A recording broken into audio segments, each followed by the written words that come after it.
नमस्कार,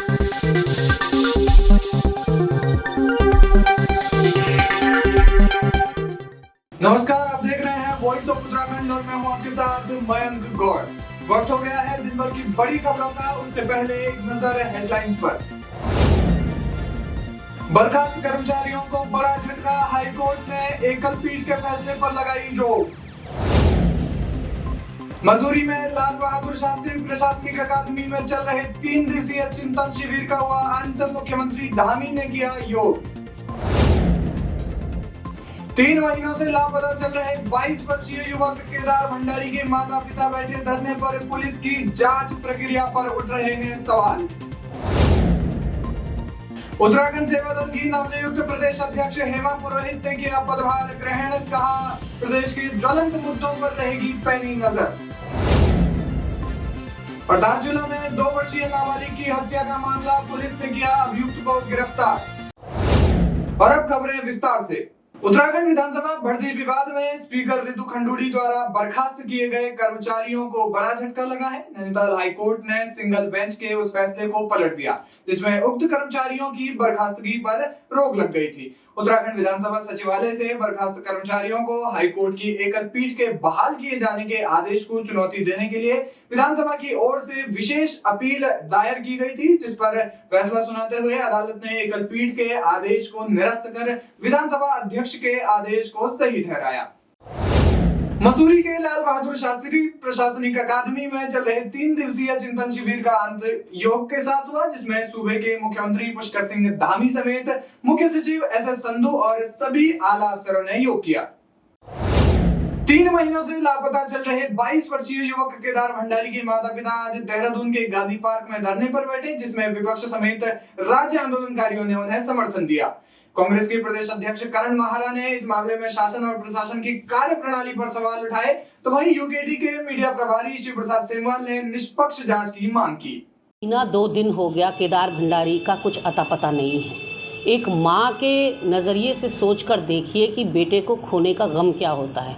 उत्तराखंड का बेटा था, उत्तराखंड का भाई था, अग्निवीर परीक्षा देने के लिए कोटद्वार से ऋषिकेश पहुँचा हुआ था, और किस तरह से पुलिस ने बिना माँ बाप को सूचित किए उसको अपनी कस्टडी में ले लिया, कोई एफआईआर दर्ज नहीं की, और उसके बाद कमोबेश हमें ये प्रतीत होता है कि उसका इतना उत्पीड़न किया कि या तो उसने नहर में छलांग लगा दी या पुलिस कस्टडी में ही उसकी मौत हो गई। कहीं ना कहीं जिस तरह से वो दर दर भटक रहे हैं और ठोकरें खा रहे हैं और न्याय की गुहार लगा रहे हैं। प्रदेश में और बहुत बड़े बड़े मामले चल रहे हैं। अंकिता हत्याकांड है, विधानसभा नियुक्तियां हैं, UKSSC भर्ती घोटाला है। इन सब घोटालों के बीच में केदार भंडारी की चीख और उसके माँ बाप की पीड़ा कहीं दबकर रह गई है। आज जब वो गांधी पार्क पे दोनों माता पिता शांतिपूर्ण ढंग से धरना दे रहे थे गांधी जी की प्रतिमा के नीचे बैठकर, तो पुलिस जबरन उनको वहाँ से उठाने की कोशिश कर रही थी और हटा रही थी।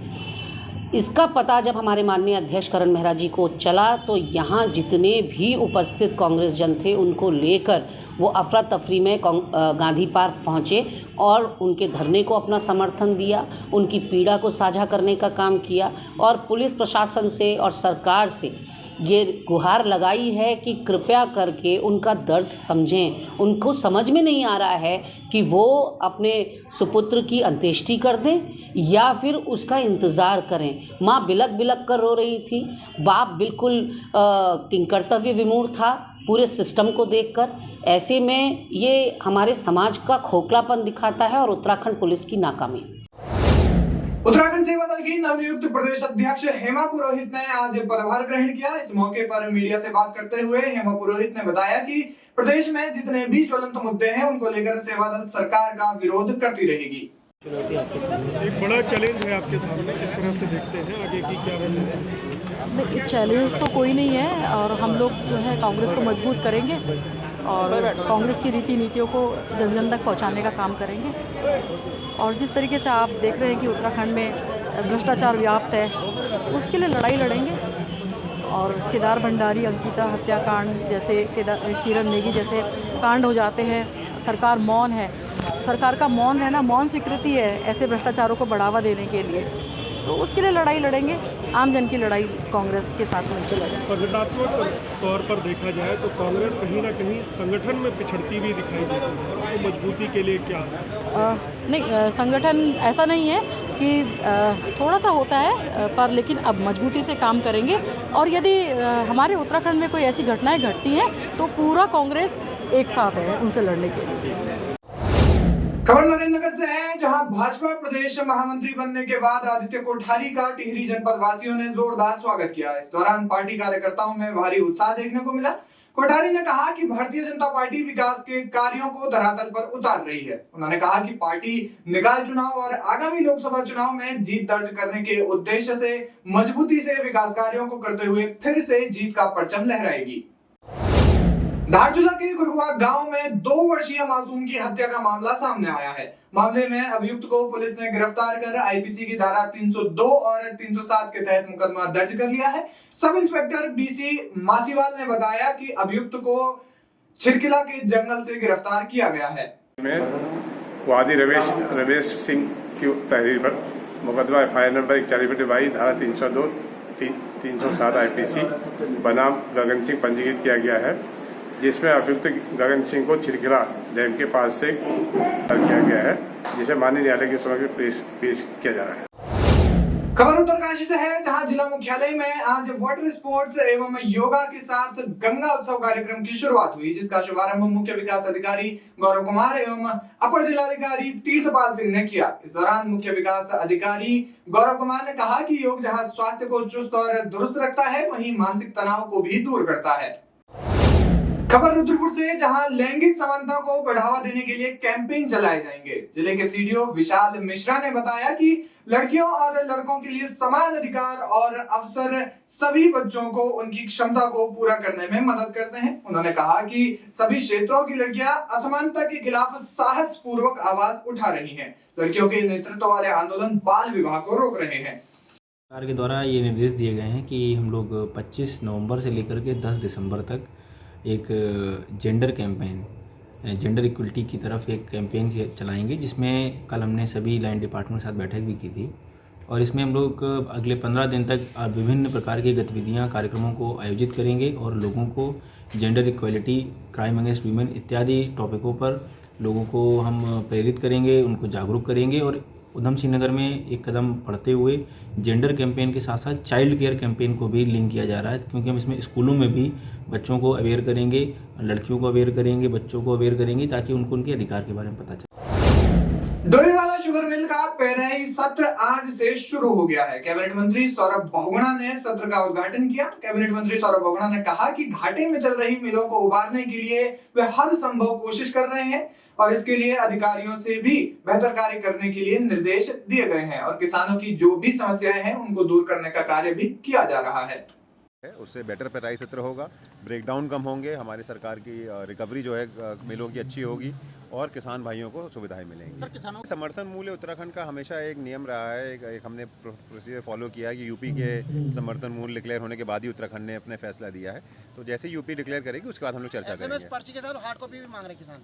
नहीं, देखिए एक तरफ हम मॉडर्नाइजेशन की बात कर रहे हैं, एक तरफ मिलों को सुदृढ़ीकरण करने की बात कर रहे हैं और हमने उसको एक कोशिश करी है कि बहुत शिकायतें आती थी पर्ची सिस्टम में, जो मैनुअल पर्ची सिस्टम थी, इसलिए हमने उसको मॉडर्नाइज करके हमने उसको एक पर्ची सिस्टम जो है ऑनलाइन करने की कोशिश करी है।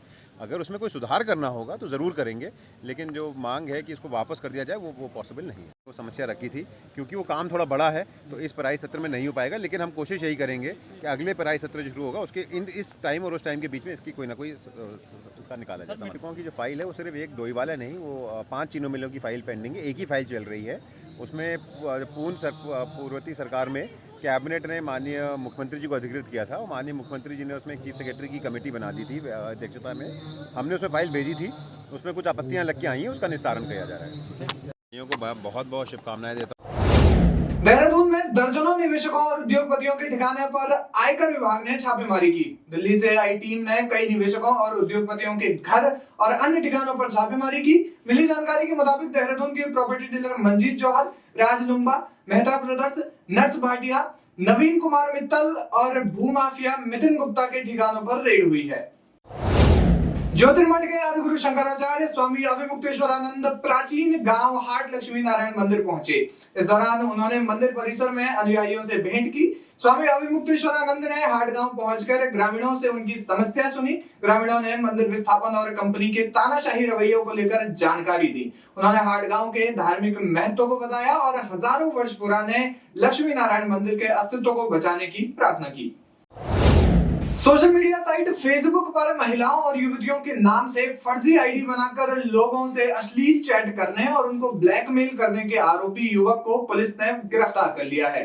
पुलिस ने युवक के फोन को भी सीज कर दिया है। साथ ही पुलिस ने युवक का आईटी एक्ट में चालान कर उसे घर भेज दिया। बता दें कि बीते दिनों बाजपुर क्षेत्र की एक सामाजिक महिला ने कोतवाली में तहरीर देकर बताया कि उसके नाम पर किसी ने फर्जी फेसबुक अकाउंट बनाया है तथा महिला के नाम पर अश्लील मैसेज किए जा रहे हैं। देखिए, विगत 2-3 माह से कुछ महिलाओं के द्वारा शिकायत की गई थी कि कोई अज्ञात व्यक्ति जिसने अपना एक फेसबुक अकाउंट बना रखा है अंजू ठाकुर के नाम से, वो उनकी डीपी चुरा के अपनी डीपी लगा लेता और उसके बाद फिर चैटिंग करता। कुछ 1-2 जगह भी शिकायत आई कि अश्लील चैटिंग की इसने, तो उसमें से एक महिला हैं, उनके द्वारा मुकदमा तहरीर दी थी, उसमें साइबर सेल से जांच कराई थी और फिर उसके बाद मुकदमा पंजीकृत किया गया। तो उसमें ये एक स्थानीय व्यक्ति है, अभियुक्त है मनीराम पुत्र हरद्वारी लाल, ये NN टोपा का है। इसके द्वारा ये किया गया। इसके फ़ोन में पर्याप्त एविडेंस के खिलाफ मिली, तो इससे पूछताछ की गई। आज अल्मोड़ा के विकास भवन में उत्तराखंड शासन द्वारा गठित समान नागरिक संहिता के सदस्यों की बैठक हुई। बैठक में समान नागरिक संहिता एक्ट के परीक्षण एवं क्रियान्वयन हेतु विचार विमर्श किया गया। बैठक में विभिन्न समुदाय, जनप्रतिनिधियों, महिलाओं और आम जनमानस से वार्ता की गई।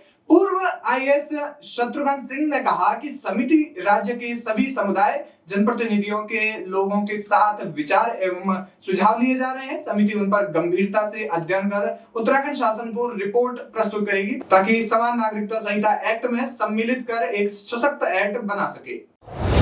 इस बुलेटिन में बस इतना ही। उत्तराखंड की तमाम बड़ी अपडेट्स के लिए आप बने रहिए हमारे साथ, देखते रहिए वॉइस ऑफ उत्तराखंड। धन्यवाद।